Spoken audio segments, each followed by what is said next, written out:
I bid you welcome. I welcome you to my house. Welcome to my house. Welcome to my home. Hello horror hounds, welcome to my horror house. Something a little bit classy this time round. From 1980, The Changeling starring George C. Scott and Trish Van Devere. And at the end of this video, I've got a question for you all. One that I've not even seen posed, let alone answered in other reviews. But something struck me about the end of this film on this rewatch. And I have no doubt that you brilliant brains out there will be able to give me your answers, your takes on exactly what happened at the end of the movie. The Changeling is probably the epitome of a classy and classic ghost story. I'm assuming that in 1980 it just got steamrolled by The Shining. But since then its reputation has definitely grown and its influence is undeniable. It didn't hurt being included on Martin Scorsese's list of his 11 scariest films of all time. But for us horror fans, The Changeling, like I think Session 9, it's one of those films where if you know, you know. Now I have to say that this for me falls into one of those category of ghost stories where it's scary the first time you see it, but once you know what the story's about on subsequent viewings, it's not necessarily scary per se. But thankfully, my first time with The Changeling happened on late night TV, on my own, and it gave me the heebie-jeebies. When the ball came down the stairs, boop, forget about it. Forget about it. The setup is as classic as you can get for a ghost story. The film opens with a tragedy. George C. Scott is composer John Russell, who witnesses the death of his wife and young daughter in a terrible automobile accident. We jump forward a number of months as he's trying to put the pieces of his life back together and move on. He moves to another state, takes a teaching job and moves into an old house with a history and a mystery. The setting is great. This house is exactly what you want for a spine tingler of a ghost story, and I was amazed after watching the film again and doing a little bit of research. Yeah, I do a little bit of research to find out that it wasn't a real house.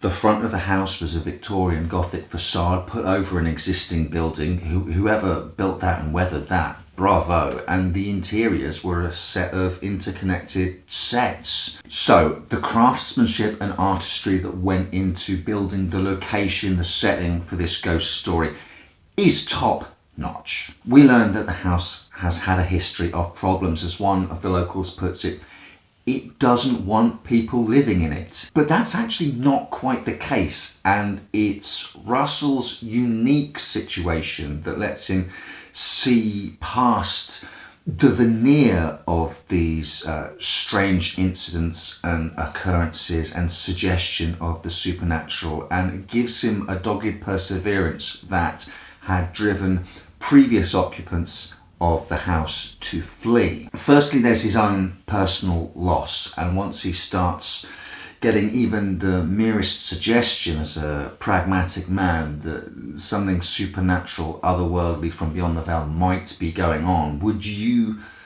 run away from that, or would you grip hold of it, hoping beyond hope that this might be contact from your family, the family that you lost so recently? Another huge factor in this that I think isn't made so overt but subtly is always there is John Russell's innate creativity. He's a composer. He composes on the piano.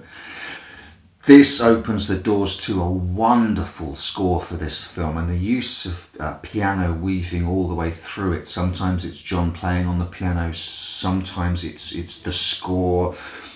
There's diegetic and non-diegetic music, and sometimes we drift between the two, finding out that what we assume is non-diegetic becomes diegetic. This flow backwards and forwards between these two musical sources within the films breaks down the barriers between the past and the present and allows communication between these two states that are usually blocked off from one another? Is his composing, his innate creativity, is that opening up doors in his conscious and subconscious, allowing a link to the spirit world that others didn't previously have? This isn't the kind of haunting which leads to a battle like in your Conjuring movies.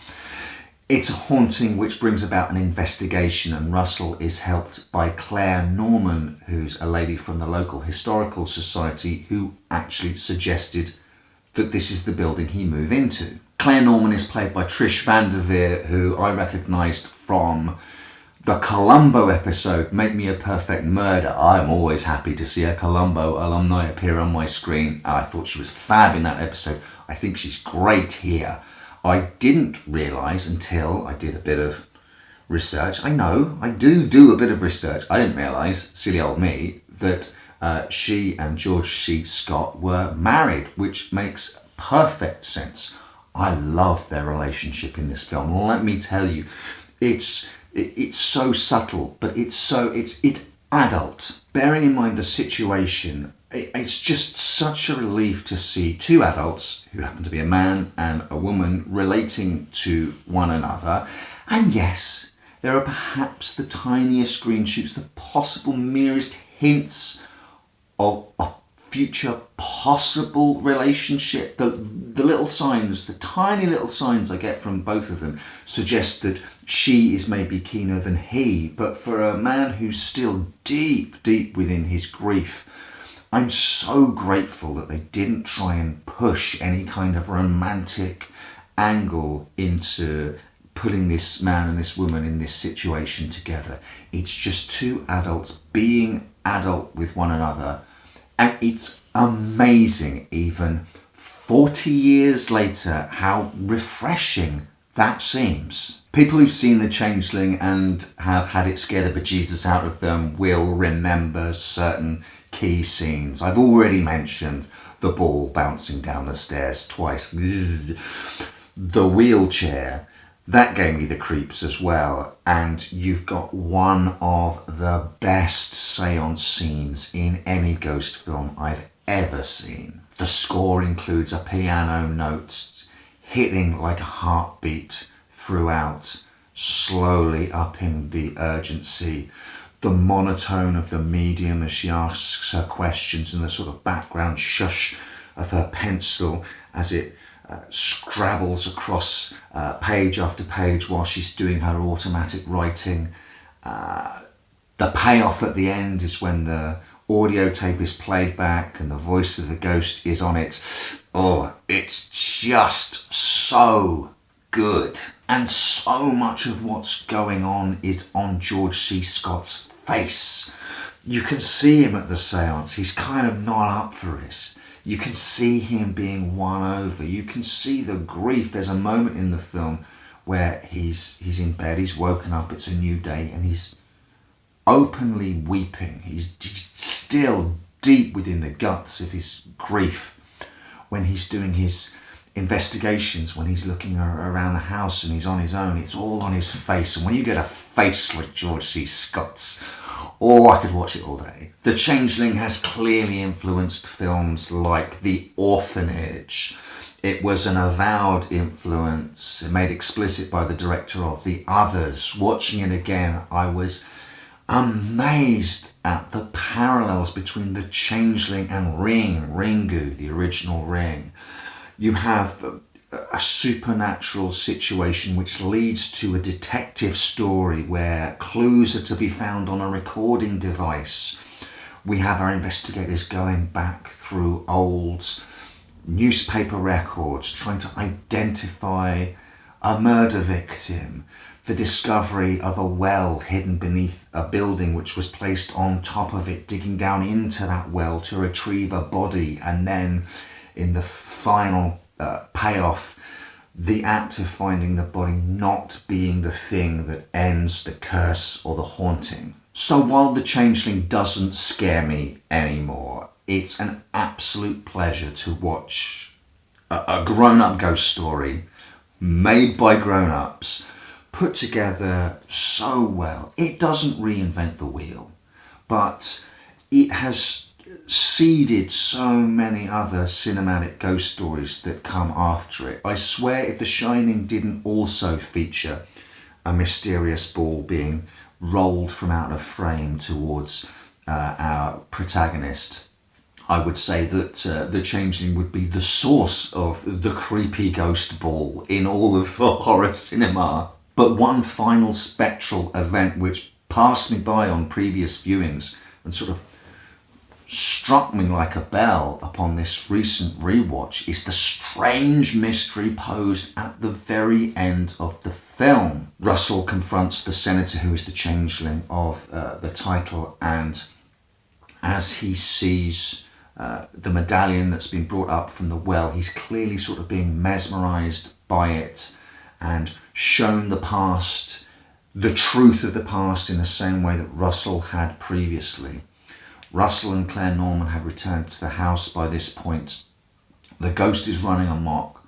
Things are reaching a crescendo, and the senator is having clearly a heart attack in his office, many miles away. Russell, with the staircase now on fire and him brained and perhaps concussed, sees the senator climbing the stairs to ascend to the attic room. Now, I've seen one plot synopsis suggest that this is the senator astrally projecting, and I really like that. He's in his office and he's projecting into the past. He's being shown things. He's being taken somewhere by the spirit astrally for the truth to finally wash over him. But we see him dying and then dead on his office floor.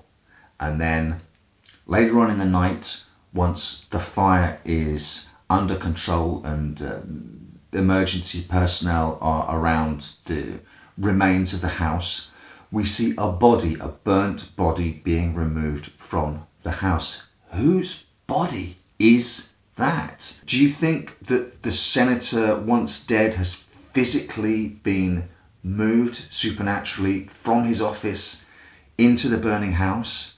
Or are there two bodies?